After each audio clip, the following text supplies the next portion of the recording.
Bienvenue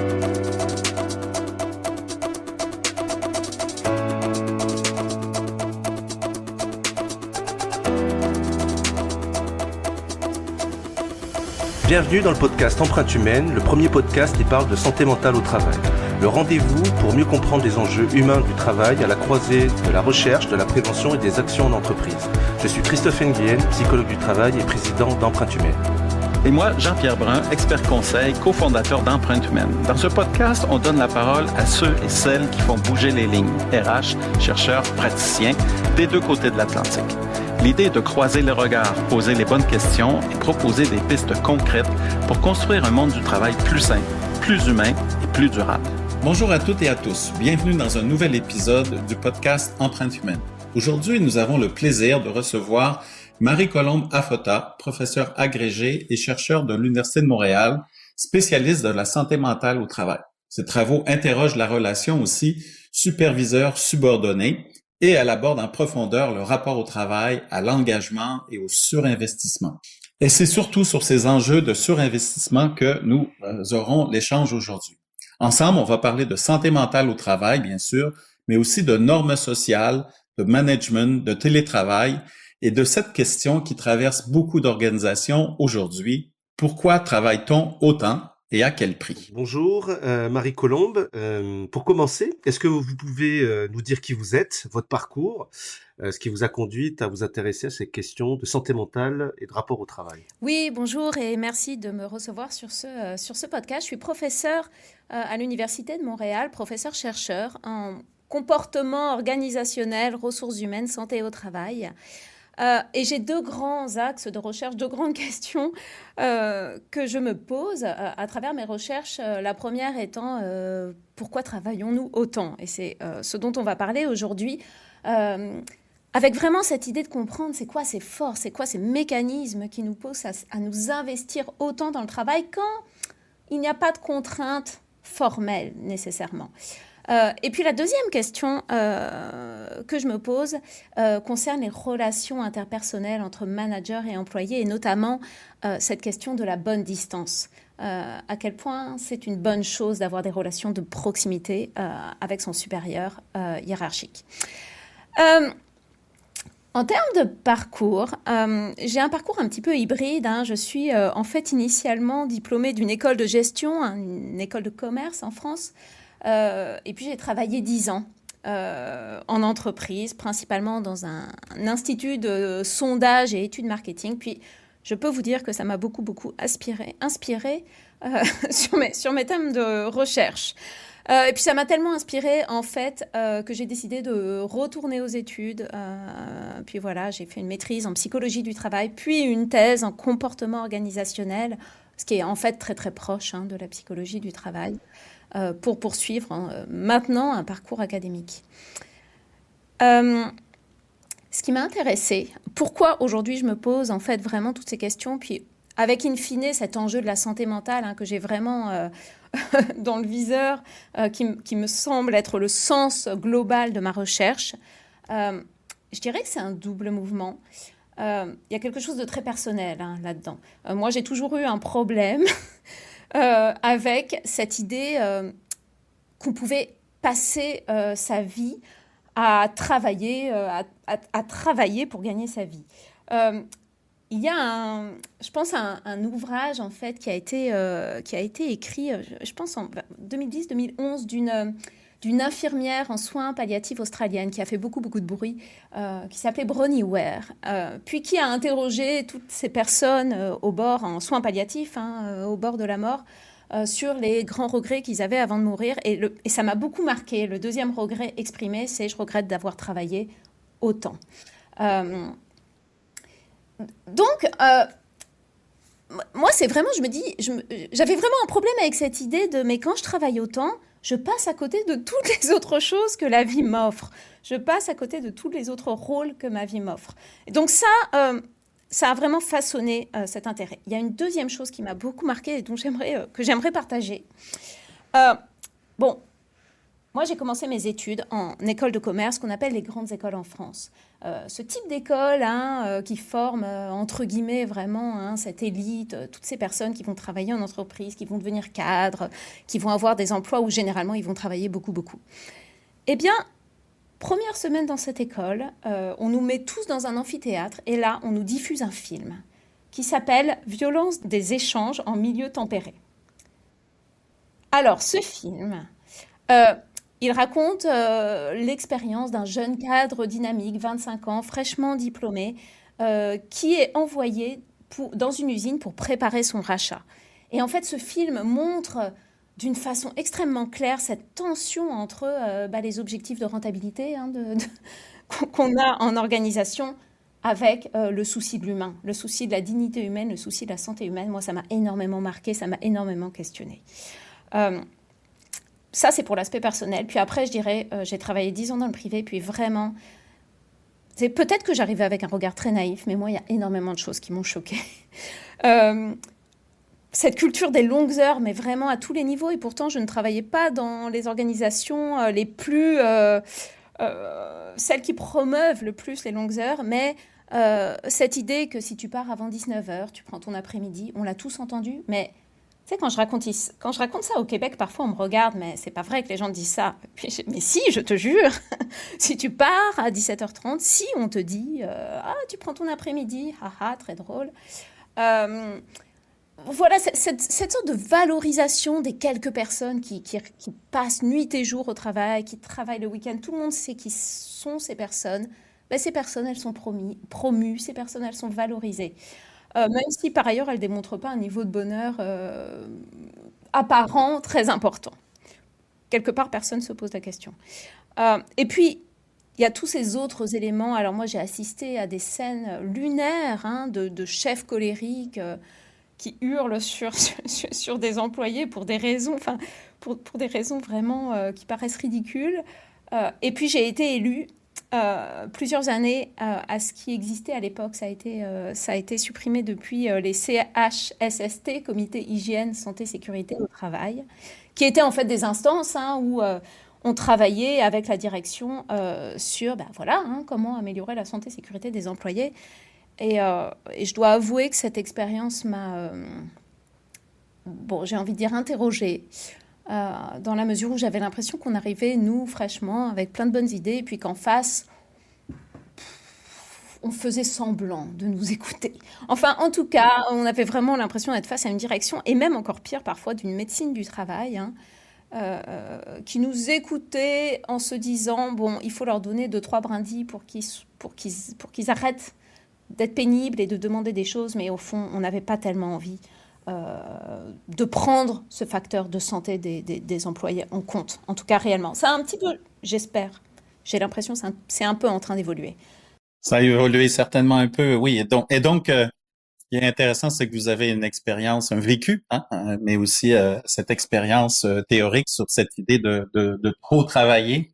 Pour démarrer, je pense qu'on pourrait en effet essayer de définir un peu qu'est-ce qu'on entend par travailler autant, qu'est-ce qu'on entend par le terme qu'on voit plus souvent, le surinvestissement dans le travail. De quoi il s'agit exactement? Oui, je vais clarifier tout ça. Et puis, merci de me poser cette question parce que je veux clarifier une chose. Mon discours n'est pas de dire, puis je veux pas que les gens entendent ça, il faut surtout arrêter de travailler le moins possible. C'est vraiment pas le sens de ce que je dis. Le travail, il me semble, peut être vraiment un lieu d'épanouissement, un lieu où on développe ses compétences, et puis un lieu de socialisation important. Donc, la question n'est vraiment pas celle-là. La question est vraiment celle du surengagement. Et là, on a une littérature, une recherche très très claire qui différencie vraiment ce qu'on pourrait appeler une sorte d'engagement sain d'un engagement nocif. Puis je vais définir un petit peu ce que c'est. L'engagement sain, parfois c'est appelé passion harmonieuse, on voit ça parfois. Au fond, c'est une sorte de combinaison d'énergie. Je fais mon travail, je me sens énergique quand je fais mon travail, d'implication. Je suis vraiment impliquée dans ce que je fais et d'absorption. L'idée du flow, l'idée je suis en train de faire une tâche et vraiment j'oublie le temps qui passe parce que je suis absorbée dans ce que je fais. Donc il y a vraiment quelque chose de très positif de l'ordre de je me sens bien, en fait, quand je fais mon travail. Alors évidemment, on s'entend que c'est jamais 100% du temps, hein, mais dans l'essentiel, ça va plutôt être quelque chose d'agréable, en tout cas. De l'autre côté, un engagement, une forme de surengagement plus nocif, c'est ce qu'on appelle en fait dans le langage courant le workaholisme, qui est un néologisme hein, qui vient tout droit de l'addiction, de l'alcoolisme. Et puis, ce workaholisme, en fait, qu'il a été décrit hein, depuis le début des années 70, puis popularisé par un pasteur psychiatre, hein, Wayne Oates, qui a écrit un ouvrage, Les Confessions d'un workaholic, où il décrit ce surengagement comme une compulsion, un besoin incontrôlable de travailler. Donc ce surengagement, il faut vraiment le comprendre comme une combinaison d'éléments comportementaux, je travaille beaucoup, mais aussi de cognition, du type je suis vraiment obsédée par le travail, je vais y penser même pendant mes temps libres, même quand je ne suis pas en train de travailler, je continue d'y penser, et puis surtout quand je ne travaille pas, je vais quand même avoir cette culpabilité en fond qui est que peut-être que je devrais quand même travailler au lieu de faire autre chose. Et par ailleurs, tout ça est accompagné d'éléments affectifs plutôt teintés négativement, où les émotions négatives dominent. Voilà comment on décrit hein, cet engagement sain, puis cet engagement plutôt nocif. Puis là, j'aimerais vraiment juste insister sur quelques différences majeures qui permettent de les différencier. Puis la première, c'est vraiment la nature de la motivation. Qu'est-ce qui me pousse à travailler? Dans l'engagement, on est sur une motivation plutôt intrinsèque, hein, associée au plaisir. Je fais quelque chose parce que j'y trouve du plaisir. Et puis l'action, en fait, est orientée vers la réalisation, vers l'accomplissement. Je fais quelque chose parce que j'ai envie de réaliser, je fais mes tâches, j'ai envie de les accomplir. Dans le workaholisme, ou le surengagement, la motivation est d'abord extrinsèque. Je travaille d'abord parce que je veux être reconnue, je veux avoir les récompenses associées, mais ça va plus loin que ça. C'est même plutôt, je travaille parce que je veux me conformer aux attentes, je travaille parce que j'ai peur de décevoir, j'ai peur de ne pas être à la hauteur. Autrement dit, l'action, en fait, est vraiment dirigée vers l'évitement du risque, en fait, l'évitement de... Je ne veux pas avoir de problème, je veux m'assurer que tout va bien. Et c'est ça, d'abord, qui motive mon travail. Donc, la différence est vraiment importante. Et donc, il y a donc ces deux dimensions-là. Il y a la dimension, en effet, individuelle, un peu, sur le fait de prendre plaisir dans son travail, mais il y a aussi la dimension des exigences organisationnelles, finalement, hein, ou des attentes qu'on fixe, des objectifs, des critères aussi, le fait d'occuper une place dans l'organisation qui joue aussi à ce moment-là. Oui. Oui, alors ça, extrêmement, puis c'est vraiment important de le préciser. Moi, je voudrais passer le message, hein, si on m'entend, que on a vraiment eu une tendance, puis dans la recherche aussi, à psychologiser le surengagement, à présenter les workaholics comme, oh là là, c'est ces personnes qui ne savent pas contrôler. C'est leur problème. Exactement. C'est leur problème et c'est de leur faute. Et alors ça, à mon sens, c'est vraiment un gros problème. La recherche montre qu'il y a des individus plus vulnérables. Ça, c'est vrai. Hein, on pense notamment aux grands perfectionnistes. Hein, on pense aux personnalités, ce qu'on appelle les personnalités de type A. Ces personnes très ambitieuses, très compétitives. C'est vrai. Mais c'est toujours une interaction entre la personne et l'environnement. Et puis on a des recherches qui montrent très très bien qu'en contrôlant pour les traits de personnalité, un environnement qui favorise le surtravail peut créer des workaholics.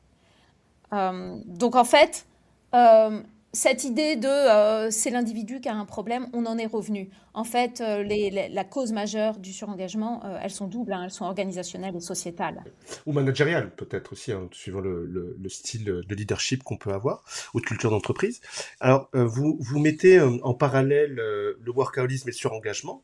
Il peut exister aussi du surengagement, l'overcommitment, hein, comme on peut l'entendre, sans workaholisme. Hein. Tous les surengagés ne sont pas forcément workaholistes, si. C'est un continuum. En fait, il faut voir, c'est-à-dire que la littérature vous décrit deux grandes formes, hein, ces engagés heureux et ces workaholics malheureux. Évidemment, la réalité est toujours un peu plus grise que ça. Donc, c'est vraiment un continuum. mais moi, je me méfie beaucoup. En fait, il y a une recherche il y a quelques années qui a fait énormément parler les personnes qui s'intéressent au sujet, en fait, qui a en fait suggéré que travailler de longues heures, si vous êtes une sorte de workaholic enthousiaste, alors, bon, il faudrait préciser ce qu'on entend par workaholic enthousiaste, hein, mais en fait, si vous aimez quand même ce que vous faites, eh bien, c'est moins nocif pour la santé. Puis cette recherche a été vraiment très critiquée par la suite et en fait, il y a quand même quelque chose de très clair dans la littérature, c'est le lien entre les longues heures de travail et les conséquences pour la santé mentale et physique. Autrement dit, ce qu'il faut comprendre, c'est pas parce qu'on aime ça qu'il n'y a pas d'impact sur notre santé. C'est exactement ça, mais il est évident qu'on ne peut pas être caricatural sur ce sujet. Il est évident que c'est pas la même chose.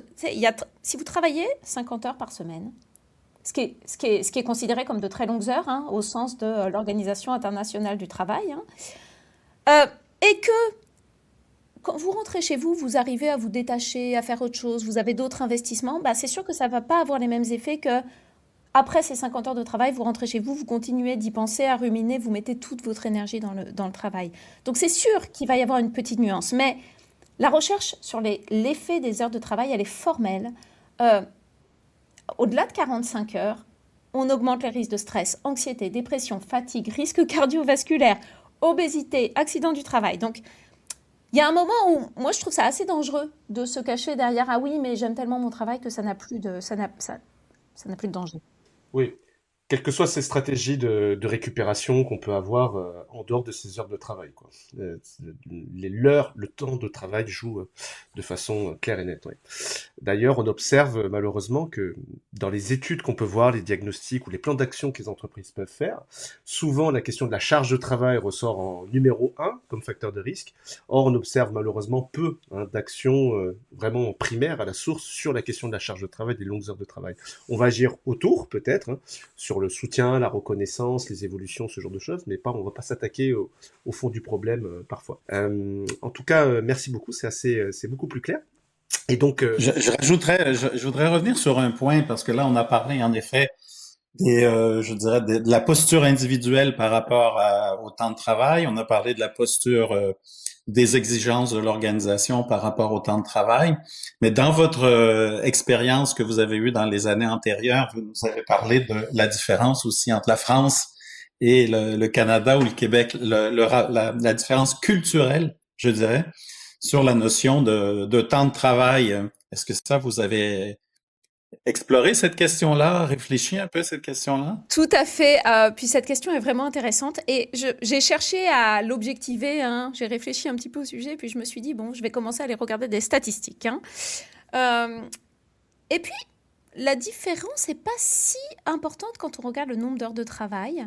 En France, on estime qu'il y a 10% des travailleurs qui travaillent plus de 49 heures par semaine. C'est 2,5-3 millions de personnes, c'est quand même beaucoup. Et par ailleurs, quand on regarde à l'échelle de l'Union européenne, la France est le 4e pays où on travaille de plus longues heures, après l'Islande, la Grèce et Chypre. Donc là, je veux juste... Quand on dit les Français sont des feignants, ce qu'on entend assez régulièrement, c'est pas tout à fait vrai quand on regarde ces chiffres. Au Canada, on est à 8% des personnes qui travaillent de longues heures, donc 1,6 million de personnes. Elle n'est pas nécessairement très importante. Après, il me semble qu'il y a une différence majeure entre... il me semble, et puis il n'y a pas que moi qui le dis, c'est quand même... C'est les données qu'on voit. Il y a une différence majeure entre la France et le Canada qui tient au fait de la place la centralité du travail dans nos identités. Où en effet, en France... on observe qu'on a beau parler des Français généralement, oh là là, ils ont 8 semaines de vacances, ils font vraiment rien du tout. En fait, le travail prend une place très, très importante dans leur identité, est vraiment traité comme quelque chose au cœur de leur identité. Et ça, c'est un risque important en termes de surengagement. Oui, c'est des études, notamment de Dominique Béda, qui l'ont montré sur les analyses et les questionnaires faits recueillis par Eurofound, où elle montrait qu'il y avait un rapport très paradoxal, hein, dans le rapport au travail des Français, qui était que c'était le peuple européen qui en attendait le plus en matière de réalisation, de socialisation, de reconnaissance, d'émancipation sociale, etc.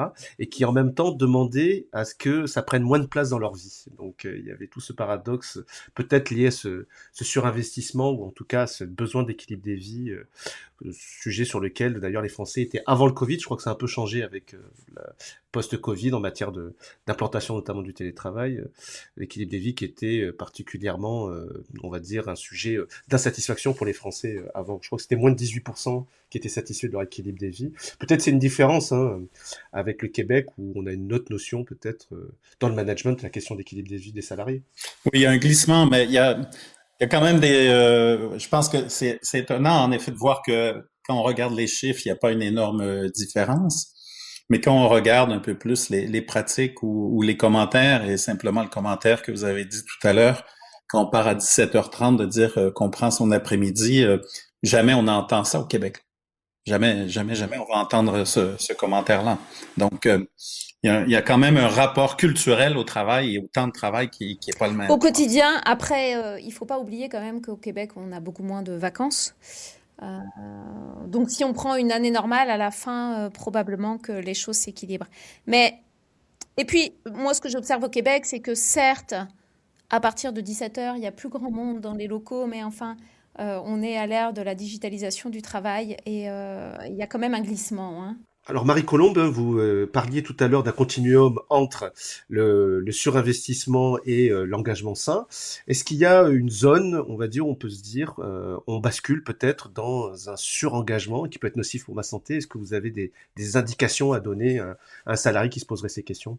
Ce continuum, il est important à prendre en compte parce qu'il y a peut-être des personnes qui nous écoutent et qui se disent: oh, eh bien, ça va, j'entends que le workaholisme, le surengagement, c'est de longues heures, une obsession, des émotions négatives. Bon, eh bien, moi, je ne corresponds pas tout à fait à ce tableau, je suis donc à l'abri. Ce qui n'est pas tout à fait vrai, notamment parce qu'on peut tout à fait être surengagé sans travailler de très longues heures, parce que on n'est pas capable, hein, parce qu'on a d'autres engagements, notamment familiaux, par ailleurs. Mais très généralement, on peut quand même commencer par regarder cette donnée objectivable qui est, tu sais, finalement, si je regarde ma semaine, là, je travaille combien d'heures? Puis c'est toujours assez difficile à évaluer, mais c'est assez objectivable de se dire, si je dépasse 45, peut-être qu'il faut que je commence à me poser des questions sur mon rapport au travail. Je parle d'heures de travail chroniques, hein, évidemment. Évidemment que parfois, on a une charge de travail plus importante et puis ça ne pose pas nécessairement problème. Je parle vraiment de longues heures qui deviennent chroniques. La deuxième chose, c'est vraiment de faire attention à ce qu'on appelle les signaux faibles. Vous savez, quand on écoute les personnes qui ont vécu des épuisements professionnels, elles vous racontent quasiment systématiquement que le burn-out, l'épuisement est arrivé soudainement. Un matin, je ne pouvais plus me lever. Un jour, j'étais en réunion et ça m'est arrivé dans la figure comme ça. Souvent, elles vont vous raconter ça comme si c'était un arrêt brutal. Et en fait, quand on décortique, quand on pose des questions, on se rend compte qu'il y avait des signaux faibles qu'elles n'ont pas écoutés, qu'elles n'ont pas entendus. Et ces signaux faibles, dans la grande majorité des cas, ils sont d'abord physiologiques, hein. Des maux de tête, des migraines, des insomnies, des problèmes digestifs, des problèmes de peau, j'attrape tous les virus qui passent. En fait, au niveau individuel, il faudrait prêter attention. Le corps est en train de dire, là je vais dire stop en fait, hein. Là je suis vraiment en surcharge, je vais dire stop, mais là si tu veux pas m'écouter, c'est comme la machine s'emballe. Donc ça c'est vraiment important de faire attention. À un niveau un tout petit peu plus, si on prend un peu de hauteur, j'ai envie de dire, on peut s'interroger sur la notion de plaisir. Est-ce que de manière générale, hein, je prends du plaisir à faire mon travail, ou est-ce que de manière générale, je travaille beaucoup parce que je n'ose pas dire non, parce que je me sens coupable si je ne travaille pas. Ça, je pense que c'est quand même un très très bon indicateur. Et puis, j'ajouterai quand même une dernière chose. On peut essayer de regarder aussi objectivement la place des investissements hors travail dans sa vie. Vous savez, c'est l'image du tabouret à un pied, hein. Si je me rends compte que je suis assis sur un tabouret à un pied où ce pied n'est que le travail, si c'est le travail, c'est mon seul investissement dans la vie, bon ben, je m'expose à une énorme fragilité du fait que C'est toute la question de ce que j'appelle l'équilibre des portefeuilles de vie, hein. On a le portefeuille travail, mais on a le portefeuille famille, on a le portefeuille santé, etc., vie sociale, culturelle, etc., et s'assurer que, en effet, tous nos œufs soient pas dans le même panier est un élément. Exactement, tu sais, c'est les œufs dans le même panier, là, hein. J'aime bien cette idée effectivement de signaux faibles. Effectivement, on doit y être attentif, mais on peut aussi être dans des environnements où finalement il y a une forme de normalisation, d'une déviance, ou de quelque part on se dit c'est banal de faire comme ça, et bien sûr que ça peut arriver. C'est là où c'est parfois difficile individuellement, où je me dis aussi que c'est aux organisations, aux managers d'être particulièrement vigilants sur ces sujets-là et qu'ils ont un rôle à jouer, parce qu'on peut pas reporter uniquement, j'ai envie de dire, la responsabilité de ces sujets aux individus, hein, ce qu'on disait tout à l'heure. Il y a aussi cette idée qu'il y a, et c'est peut-être la suite de ma question, est-ce qu'il y a des fonctionnements d'organisation, des pratiques managériales qui favorisent un surinvestissement au travail, donc un engagement nocif? Ouais, alors ça, on pourrait en parler pendant des heures. Euh, En fait, il me semble que l'erreur principale, hein, vraiment la source principale au niveau organisationnel, qui conduit les individus à se surengager, c'est cette idée intuitive que plus on travaille, plus on est performant, plus on est productif. Elle est intuitive, hein, cette idée, ça paraît assez logique, hein. Plus il y a d'heures, plus j'accomplis de tâches, donc plus l'organisation va être performante. Et là, c'est vraiment très très intéressant de regarder les recherches, hein, qui essayent d'objectiver cette relation. Euh, de manière générale, soit elles montrent une relation, une absence de relation, tout simplement, soit elles montrent une relation curvilinéaire. Curvilinéaire, ça veut dire quoi? Ça veut dire que oui, c'est vrai jusqu'à un certain stade, et probablement, ouais. Jusqu'à un certain stade, oui, c'est sûr. Si je travaille 40 heures versus 10 heures, bah, c'est sûr que je vais produire plus. Mais au bout d'un moment, la relation s'inverse et là, on perd en productivité et en performance quand on travaille trop. Par ailleurs, et vraiment c'est très très intéressant, il y a des recherches qui ont été menées notamment en Islande suite à des organisations qui ont décidé de mettre leurs employés 4 jours par semaine tout en maintenant le même salaire, hein. Donc on travaille 32 heures avec un salaire équivalent.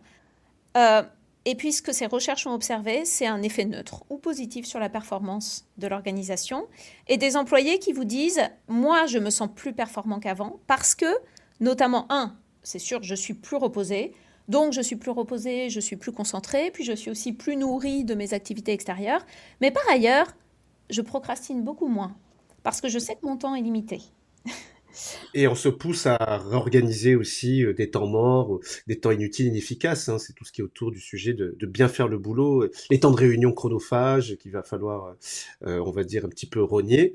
Donc ça, c'est effectivement, tu as évoqué que tu avais cette idée de longues heures qui, de toute façon, avait un impact à plus ou moins long terme sur la santé mentale. Et justement, la question de l'efficacité, elle joue, parce que si je suis très efficace, j'ai peut-être pas besoin de faire autant d'heures que cela pour rattraper une inefficacité ou la compenser, hein. Cette idée peut-être de frustration aussi et de déplaisir qu'on peut avoir à faire un travail inefficace ou qui n'a ni queue ni tête. Ah, On n'en est pas là. Ouais, en plus, c'est ce qu'on nous dit encore maintenant avec l'IA, là, on voit bien. Ouais. Ça revient, ce même discours revient. Ouais. mais la plupart des organisations ne fonctionnent pas du tout comme ça. On pourrait tout à fait se dire, mais j'ai un travail fini avec des objectifs clairs et mesurables. Donc, si moi je suis super efficace, ben, mon travail, peut-être que je vais pouvoir l'accomplir en 20 heures, 30 heures, et donc après avoir plus de temps libre. La plupart des organisations ne fonctionnent pas du tout comme ça. Aujourd'hui, je pense qu'on pourrait faire le tour de la table, mais enfin, que les auditeurs pourraient réfléchir à ça, mais on est dans des emplois où ce n'est jamais terminé. Il n'y a jamais, les objectifs ne sont jamais finis. On est toujours poussé à faire plus sans que ce soit nécessairement très quantifié, hein. Il y a vraiment cette idée, bah, si je fais ça plus vite, je vais pouvoir rajouter d'autres tâches. Vous savez, on parle très souvent de ce discours de l'économiste Keynes. Je pense que c'est dans les années 30 où Keynes fait, je pense que c'est cette lettre à ses petits-enfants. Il imagine le futur et il dit à ses petits-enfants, eh bien, avec les avancées technologiques, nous vivrons dans une société du loisir où nous travaillerons 15 heures par semaine. Bon, on s'entend que clairement, On en fait plus, puis on n'est pas toujours, en effet.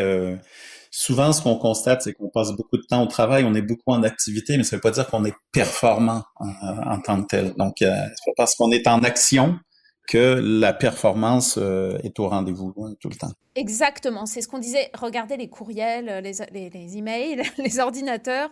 On s'est dit ça aussi, on va beaucoup plus vite, mais on va beaucoup plus vite, et ben on en fait juste beaucoup plus. C'était l'idéal des 35 heures en France aussi, hein. Exactement. Et puis là, j'aimerais, donc c'est lié à cette idée hein, que plus on travaille, plus on est productif, mais j'aimerais vraiment insister sur cette idée que dans beaucoup d'emplois, et puis plus on monte dans la hiérarchie, plus on se trouve dans ce type d'emploi, il est difficile de mesurer la performance de façon objective. Donc, qu'est-ce qu'on fait? On utilise, la plupart des organisations, en fait, vont utiliser une sorte de raccourci cognitif qui est, bon, comme c'est difficile, au fond, je vais juste regarder combien la personne travaille. Plus la personne travaille, probablement, plus elle est motivée, plus elle est engagée, plus elle est productive. On utilise vraiment ce raccourci. C'est vraiment, quelque part, on se dit, c'est vraiment dommage.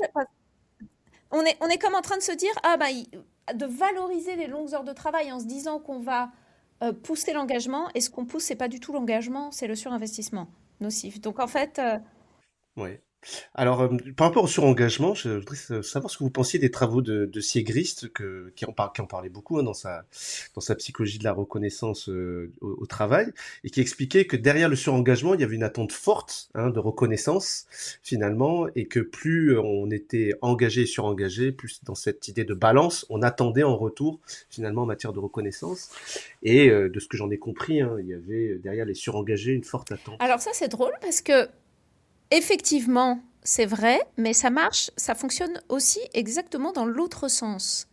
C'est-à-dire que j'ai mené une recherche avec des collègues où en fait on observe une sorte de processus inverse qui est qu'on se surengage pour remercier, comme une forme de reconnaissance, hein. En fait, tous les travaux de Sigrist, c'est basé sur cette norme de réciprocité qui s'applique à l'ensemble de nos échanges, hein, exactement, qui est que je reçois quelque chose, j'ai comme une sorte d'obligation informelle à rendre l'équivalent, hein. On fait tout ça avec nos amis, ils nous invitent à dîner, on les invite la semaine suivante. Voilà, c'est fonctionnement social. Eh bien, au travail, nous, ce qu'on a observé, c'est que quand on avait un superviseur, un manager avec qui on s'entendait bien, qui nous donne un certain nombre de ressources, hein, le superviseur qui va vous confier les tâches les plus intéressantes, qui va vous écouter, qui va prendre du temps pour vous, eh bien, en fait, l'employé va se sentir dans une obligation de rendre, en fait. Une De obligation de loyauté un petit peu, quoi. exactement, puis de réciprocité, hein, tu m'as donné ça, ben, je vais te le rendre. Et comment est-ce qu'on le rend? Eh bien, dès qu'on est dans une organisation qui valorise un temps soit peu de travailler beaucoup, comment on va travailler beaucoup. Donc en fait, c'est le phénomène inverse qui se produit. Et alors là, je voudrais vraiment parler d'une chose qui est vraiment importante, c'est la question de l'autonomie, qui est tout à fait liée à ça. Quand on regarde les méta-analyses, il y a une corrélation positive, une association positive entre l'autonomie qu'on a en emploi et le workaholisme. En fait, il y a une sociologue, hein, Mélissa Mazmanian, qui a appelé ça le paradoxe de l'autonomie. Bon, le paradoxe de l'autonomie, c'est je suis autonome, donc je travaille où je veux, quand je veux. En fait, ça conduit à quoi? Je suis autonome, je travaille partout, tout le temps. Puis, une des explications derrière, c'est exactement cette norme de réciprocité. C'est on me donne de l'autonomie dans mon emploi, mais je le vis comme une sorte de privilège qu'on m'accorde et que je vais devoir quelque part rembourser avec mes efforts. Et donc, en fait, on s'auto-impose. il y a une dette un petit peu sociale, ou en tout cas dans la relation qu'on peut avoir. Alors c'est particulièrement vrai dans certains pays, si je comprends bien, c'est plus ou moins fort cette principe de loyauté, de donner des heures, ou même de rendre ses congés, de ne pas prendre tous ses congés pour faire preuve de loyauté à son entreprise, comme un marqueur d'engagement. Donc ça aussi, effectivement, c'est un peu systémique. Et c'est là où vous avez beaucoup travaillé sur le management de proximité. Est-ce qu'il n'y a pas d'ailleurs une exemplarité aussi à avoir? Parce que rendre un manager qui lui-même est exemplaire sur son équilibre des vies, sur sa façon de s'engager sainement dans son travail, ça joue, j'imagine, aussi sur ce principe sur l'influence qu'il peut avoir sur l'engagement, le surengagement de ses collaborateurs. Oui, bah en fait, le manager, il faut se dire que moi, en tant qu'employé, mon manager, c'est pas Dieu, hein, je vais pas aller jusque-là, mais enfin, mon manager, c'est la personne qui a le pouvoir sur moi, déjà. Donc, c'est la personne la plus importante dans l'organisation pour moi. C'est lui qui a le pouvoir direct sur moi. Et par ailleurs, dans mon imaginaire, mon manager, c'est finalement le représentant de toutes les normes de l'organisation. C'est la première personne que je vais regarder et en la regardant agir, je vais essayer de déduire ce qu'on attend de moi. Donc évidemment, la première chose que peut faire un manager pour éviter le surengagement, c'est d'être exemplaire. Parce que le manager qui vous dit non, non, mais ne travaille pas trop, ménage-toi, mais qui par ailleurs travaille 80 heures par semaine, il n'est pas crédible. Il n'est pas crédible, on ne va pas le croire. Parce que on se dit, mais si lui fait ça, c'est probablement que c'est quand même ça qu'il faut faire, là. Mhm. Donc, et puis par ailleurs, peut-être que je veux lui ressembler parce que voilà, il a été promu, je m'identifie. Bon. Il y a l'exemplarité, mais il y a aussi le fait de pouvoir en parler de ce sujet-là. Et en effet, comment on peut s'y prendre pour parler de cette question du temps de travail, de l'engagement, du surengagement, soit avec son manager, soit avec son équipe ou avec l'organisation. Quel constat vous faites là-dessus? Ouais, tout à fait. En fait, moi, je crois que ça fait partie je sais pas, des sortes de non-dits très surprenants dans la majorité des organisations. Il y a comme une sorte de flou autour du temps de travail où il me semble qu'une façon très simple de régler ça serait d'expliciter les choses. Je ne m'attends pas à ce que tu fasses des heures supplémentaires. Je ne m'attends pas à ce que tu travailles en fin de semaine. Je ne m'attends pas à ce que tu répondes à des courriels le soir. Voir passer le message, pour moi, si tu travailles tous les soirs et toutes les fins de semaine, ben, c'est pas un signe de performance, hein. C'est un signe de quelque chose ne fonctionne pas dans ta façon de travailler. Et peut-être que je peux t'accompagner là-dessus. Mais étonnamment, ce discours, il est quasiment tout le temps absent. Et moi, je pense pas que ce soit du hasard si ce discours est absent. Je pense que ça repose encore une fois sur cette idée que on n'a pas trop envie d'aborder ce sujet parce qu'on pense quand même que plus les gens travaillent, plus on va être performant et plus on va produire. Puis on est dans une approche aussi très passive. Le temps, finalement, on le subit au même titre qu'on va subir la quantité de mails qu'on reçoit, au même titre qu'on va subir la quantité d'interruptions qu'on peut vivre dans le cadre de son travail. Hein. On n'est pas beaucoup dans ce qu'on appelle en anglais le job crafting, hein, c'est-à-dire définir un peu des éléments de son organisation. Oui, ce type de discours est un peu anormal, hein. C'est pas quelque chose qu'on va entendre beaucoup, ou si on l'entend, c'est parce que on se dit, tiens, il est exceptionnel. Ouais. Non, oui, j'aimerais juste répondre à ça parce qu'il y a eu une recherche récente, mais passionnante sur cette question, qui montrait en fait que finalement, pourquoi on ne réagit pas? Bon, il y a peut-être la peur de sortir du rang, etc., mais que c'était beaucoup plus profond que ça. Qui est en fait, on arrive dans une organisation, on comprend assez rapidement qu'il y a une sorte de valorisation des longues heures par tout un tas de contrôles formels, informels, hein, les réunions tardives, les courriels le soir, les fins de semaine, les feuilles de temps, etc. On comprend ça. Et là, en fait, tout se passe comme si les personnes intégraient cette sorte de jeu social, comme les règles du jeu, qu'on va respecter parce qu'on comprend assez vite que c'est comme ça qu'on n'aura pas de problème et qu'on progressera. Et en fait, ce qu'on observe, et c'est ça le plus intéressant, il me semble, de cette recherche, c'est que les personnes qui se synchronisent avec ces attentes-là ont tendance à éprouver, à court terme, en tout cas, des émotions plutôt positives. Et dès qu'elles essayent de se désynchroniser, donc dès qu'elles disent « bon, moi, je prends pas de recul, je comprends que je suis dans ce milieu-là, mais je vais moins travailler », en fait, la première chose qui arrive, c'est une difficulté à le vivre, hein, c'est des émotions négatives. Parce qu'on se sent en décalage, en fait, avec ces règles du jeu. Donc, c'est très difficile à un niveau individuel de sortir du cadre. Enfin, ça demande une sorte de recul et d'énergie monumentale, en fait. C'est beaucoup plus facile de rester. Ben, on est quasiment là dans ce que vous dites, dans une idéologie du temps de travail, avec tout ce que ça peut vouloir dire sur l'exclusion lorsqu'on ne partage plus soit les pratiques ou les idées. C'est vraiment le principe de l'idéologie. Et en même temps, pardon, quand on voit des collaborateurs, parce que si c'est pas forcément massif, hein, on peut avoir des équipes qui bossent bien, et on peut avoir identifié des collaborateurs qui peuvent se mettre en risque ou dans des situations où on se dit là, ils rentrent dans un cycle qui est pas bon, ils s'en rendent pas compte hein, parfois. Et c'est vrai que c'est au manager d'être attentif pour dire la stop, parce que la personne quelque part s'emballe, on va dire quelque chose comme ça par rapport à son travail, et néglige des facteurs de protection. Ouais, on voit l'apparition de certains nombre de signaux. Et c'est parfois difficile d'arrêter les personnes pour leur dire maintenant stop, parce qu'elles s'engagent fort. Hein, donc c'est vrai que pour un manager qui fait face parfois à un déni hein, vis-à-vis de ces situations, c'est pas toujours simple.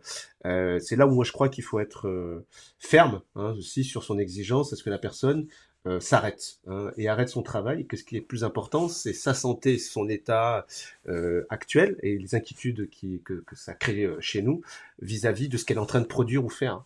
Parce que derrière, moi, ce que j'ai pu remarquer hein, de mon humble expérience, c'est qu'effectivement, certains cherchent justement à montrer ce qu'ils produisent finalement, et quelque part l'important, c'est qu'ils se focalisent uniquement dessus. Et je pense qu'il faut savoir leur dire stop et dire c'est bien ce qu'ils ont fait, on n'entend absolument pas plus effectivement, voire même si on n'entend pas, on demande à ce qu'il n'y en ait pas plus hein, à certains moments. Mais il faut faire preuve d'habileté parce que c'est des situations quand même humaines parfois pas très simples à gérer. Ben, c'est la question, je pense, de Marie-Colombe, je vous laisserai intervenir après, mais de l'exemplarité, mais aussi du courage. Hein? De dire non, là, ça va pas, il y en a trop, il faut que tu diminues. Hein? Puis d'avoir une approche, en effet, un peu plus décisionnelle sur cette dimension-là. L'exemplarité est déjà un bon point de départ, mais c'est pas suffisant. Oui, alors c'est tout à fait vrai, mais tout ça ne peut fonctionner que si tout est cohérent et aligné dans le fonctionnement du travail. Puis ça veut dire, comme vous l'avez mentionné plus tôt, hein, est-ce que j'ai vraiment réfléchi à la question de la surcharge de travail et des objectifs qui étaient fixés? Est-ce que vraiment ils sont atteignables? Est-ce qu'ils sont clairs? Parce que c'est très bien de dire là, il faut que tu t'arrêtes. Mais si la personne se dit oui, mais si je m'arrête, ma carrière est terminée, mes possibilités de promotion sont terminées, je pourrais. C'est complètement, je veux dire, c'est schizophrène là, comme façon de. Oh, sois engagé, travaille beaucoup, mais ne travaille pas trop. Enfin, il y a un moment, il faut que les choses soient claires et alignées. Alors, merci Marie-Colombe pour l'ensemble de ces éléments. Donc, on a vu en effet qu'il y a une prise de conscience individuelle à avoir sur le temps de travail, prise de conscience organisationnelle, managériale, mais comme salarié, comme employé, on ne vit pas seul, on a des proches aussi autour de nous, que ce soit conjoint, conjointe, enfants, nos parents, notre père, notre mère. Quel est leur rôle par rapport à cette question du surinvestissement et du temps de travail? Est-ce qu'ils ont une place à jouer là-dedans? Oui, alors c'est un petit peu prescriptif d'arriver et de dire, écoutez, c'est à vous, la famille, de sortir votre workaholic de son engrenage. En revanche, il y a deux choses qu'on peut dire. La première, c'est que c'est sûr que le surengagement est associé à davantage de conflits travail-famille, à une moindre satisfaction maritale, voire à une sorte de contagion du surengagement. Puis on pourrait parler des mécanismes, hein, mais en fait, c'est vraiment ça. Hein, c'est que s'il y en a un dans un couple qui a tendance à être surengagé, l'autre va comme se modeler. Donc il y a toute cette influence vraiment négative sur la sphère familiale et en même temps, la sphère familiale est un immense protecteur. C'est comme la sphère protectrice qui déjà en fait vous donne un rôle autre que le travail. Donc en fait le conjoint pénible qui va vous dire, enfin pénible, que vous allez percevoir comme pénible, hein, qui va vous dire ah non mais là il faut que tu arrêtes de travailler, c'est trop, il faut que tu...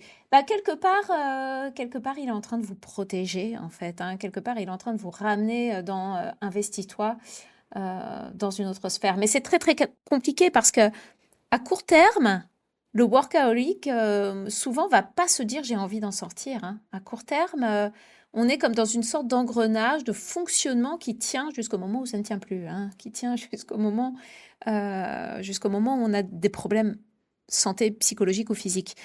Donc c'est assez difficile, hein, de le Oui. sortir. Heu, Mais c'est de comprendre en effet que par moment, c'est pas mauvais d'être le poil à gratter, hein, autrement dit, qui permet de... c'est voir, c'est même très, très bon. Mais bon, après, c'est sûr que voilà, il faut distinguer, la surcharge ponctuelle, du mode de fonctionnement Tout à fait, habituel. oui. Donc, Marie-Colombe, si on prenait un peu de hauteur vis-à-vis de tout ça, qu'est-ce que ce rapport au travail actuel qu'on peut voir, hein, cette impression qu'il n'y a pas de limite parfois, ça dit aussi de nos valeurs collectives, de ce qu'on valorise aussi, de ce qu'on attend des individus. Oui, alors, ce niveau macro, en fait, il est vraiment, à mon sens, c'est probablement le niveau qui explique le plus le surengagement, au travail. Puis je vais vous expliquer pourquoi. Heu, il y a un exemple qui le montre très bien, c'est celui du droit à la déconnexion. Vous savez, qu'en France, depuis 2017, hein, il existe un droit à la déconnexion qui protège les employés, et qui vous permet, en fait, de ne pas subir de conséquences négatives si vous ne travaillez pas, le soir et enfin, en tout cas, en dehors des heures de travail, régulières. Eh bien, ce droit existe en France depuis 2017. Il y a eu une étude de l'Eurofound, hein, l'agence européenne, qui a montré que 80% des personnes pourtant qui sont protégées par ce droit continuent de recevoir des communications hors du temps de travail et, pour la très grande majorité, continuent d'y répondre et de dire: «Je me sens obligé d'y répondre». Donc ça ne fonctionne pas. Donc on se dit: «Bah là, on a des mécanismes organisationnels qui sont censés vous protéger et qu'est-ce qu'on observe? Ça marche pas». Alors avec des collègues, on a mené une petite recherche pour essayer de comprendre ça, ce qu'on a appelé en fait une auto-ethnographie. On a pris 20 collègues parmi nous, puis pendant 7 jours, on s'est dit: «Bon, j'applique la déconnexion du travail». On est dans des emplois où on a la flexibilité, de pouvoir le faire, hein, théoriquement. Donc en dehors de mes heures régulières de travail, je ne travaille pas. 20 collègues, personne n'a réussi. Personne.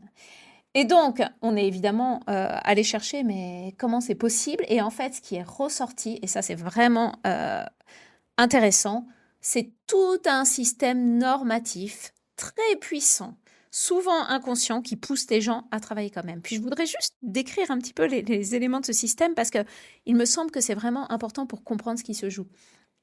En fait, le plus puissant, c'est ce socle moral. Le travail, c'est une activité morale. Ça a été très bien décrit par Max Weber, hein, ce qu'il nomme en fait l'éthique de travail protestante, puisque décrit Max Weber, c'est vraiment l'idée que, en fait, le capitalisme a pu se développer parce qu'il s'est adossé aux valeurs protestantes d'effort, de refus de l'oisiveté, d'ascétisme, qui ont en fait fourni comme une justification morale au développement du capitalisme. Et donc, tout se passe comme si travailler, c'est être une bonne personne, c'est une activité morale. C'est très très puissant dans la société aujourd'hui, hein. On le voit très bien dans la façon dont on parle des chômeurs, hein, qui sont très souvent, le plus souvent présentés comme des feignants qui ne veulent pas travailler, ou c'est très puissant dans notre vie quotidienne à tous, hein. Si vous manquez un repas de famille parce que vous dites: «Oh bah, je vais aller randonner», on va vous dire: «Bah, quand même». Alors que si vous manquez un repas de famille parce que vous dites: «Je vais travailler», ah oui, je comprends, c'est le travail, c'est respectable, c'est moral, tu es une bonne personne. Donc c'est très très puissant. Cette éthique du travail protestante, en fait, elle s'est traduite au niveau organisationnel par ce qu'on appelle la norme du travailleur idéal. Le travailleur idéal, puis ça a été écrit par une sociologue, hein, Johanna Kerr, en 1990, c'est une norme genrée initialement qui nous dit, bon, dans le couple traditionnel, où la femme peut s'occuper de toute la charge du foyer, eh bien le travailleur est censé être corps et âme dévoué à son travail. Bon, le problème, c'est que le monde a un petit peu évolué, que les femmes sont rentrées vraiment massivement sur le monde du travail, même si beaucoup travaillaient déjà avant, et qu'en fait, tout ça a donné lieu à comme une troisième couche qui est en fait, qui sont en fait des schémas de dévotion au travail qu'on a internalisés, et en fait, où on a finalement le sentiment que travailler, c'est forcément être dévoué à un travail dans lequel on va s'accomplir, on va vraiment, ça va nous enrichir. Bon, le petit problème, c'est qu'il y a un deuxième schéma qui existe, qui est celui de la dévotion aux soins des enfants. Et que, évidemment, on peut pas passer 100% du temps et au travail et à s'occuper des enfants. Bon, mais c'est un autre problème. Par ailleurs, il y a un autre élément, à mon avis, très important, qui tient à l'évolution des formes d'emploi depuis la révolution industrielle, qui est que, avant la révolution industrielle, au fond, on n'avait pas vraiment le choix de l'emploi qu'on allait occuper. Hein. Les choses se faisaient, on reprenait la ferme de la famille ou les activités artisanales de la famille. En tout cas, tout était très local et il y avait, pour la grande majorité des personnes, très peu de choix. Aujourd'hui, on a le choix. Mais avoir le choix, ça a créé l'idée que le travail dit quelque chose de nous. Le choix qu'on fait dit quelque chose de nous. Voire, il faut trouver sa vocation. Et donc, en fait, le travail est devenu une sorte d'apparat identitaire qu'on va surinvestir. Et ça, c'est très puissant. Puis on le voit très, très bien. Moi, je le vois avec mes étudiants. Je leur demande... Enfin, je parle très souvent avec eux de ce qu'ils veulent faire. Je leur demande à la premier cours très souvent, qu'est-ce que vous voulez faire vraiment comme emploi? Mais la moitié me regarde terrorisée comme je ne sais pas encore, et si je fais le mauvais choix, ma vie est terminée. Il y a quelque chose de très puissant dans l'identité qui se joue ici. Puis je veux juste terminer sur une petite chose. Il y a une dernière explication qui, à mon sens, tient au modèle capitaliste, hein, qui est que juste nos vies entières sont de plus en plus gouvernées par cette idée de productivité, d'occupation permanente. Hein. Il y a un article du New York Times qui disait, je pense il y a une dizaine d'années, qui parlait de la busy trap, hein, le piège de l'occupation permanente. Eh bien, tout ça, en fait, occupe notre temps de travail, mais de plus en plus, c'est en train d'occuper nos temps libres. Hein. On voit de plus en plus les enfants, les étudiants, dont toutes les activités extrascolaires finissent par être orientées vers la construction d'un travailleur qui sera plus performant. Et donc, c'est important également de questionner, de questionner ce modèle d'hyperproductivité. Mais cette question, en effet, de performance, de productivité, de bien gérer son temps, elle est non seulement dans la sphère du travail, mais dans toutes les sphères de vie. Hein. Même dès la crèche ou la garderie, on va dire aux enfants qu'il faut qu'ils soient efficaces, hein, qu'ils soient bien organisés, qu'ils ne nous fassent pas perdre de temps et tout ça qu'on attend trop longtemps après eux, etc. Donc, Marie-Colombe, merci beaucoup pour tous ces propos. Hein. Ça a vraiment permis de voir à la fois la part qui appartient à l'individu, à l'organisation ou au manager, mais aussi la part qui appartient à la société. Je pense qu'il y a une vraie réflexion qu'on a pu avoir au cours de ce podcast pour bien comprendre cette question de notre rapport au temps de travail, qui mérite certainement d'être revisité. Hein. Je pense qu'il faut revoir ces éléments-là et prendre ce temps d'arrêt pour y réfléchir tout simplement, parce que en bout de ligne, je pense qu'on prend rarement ce temps-là. Avant de conclure, on aime bien faire dans le podcast sortir un peu du cadre professionnel. Et on a donc 2 questions pour vous. La première question, est-ce qu'il y a un article ou un livre qui vous a nourri, qui a nourri votre réflexion sur le travail ou sur la santé mentale au travail que vous avez lu dernièrement? Oui, alors récemment, puis je le conseille à tout le monde, j'ai lu un livre d'une philosophe qui s'appelle Céline Marty. Son livre s'appelle « Travailler moins pour vivre mieux ». Oui, je l'ai lu, oui.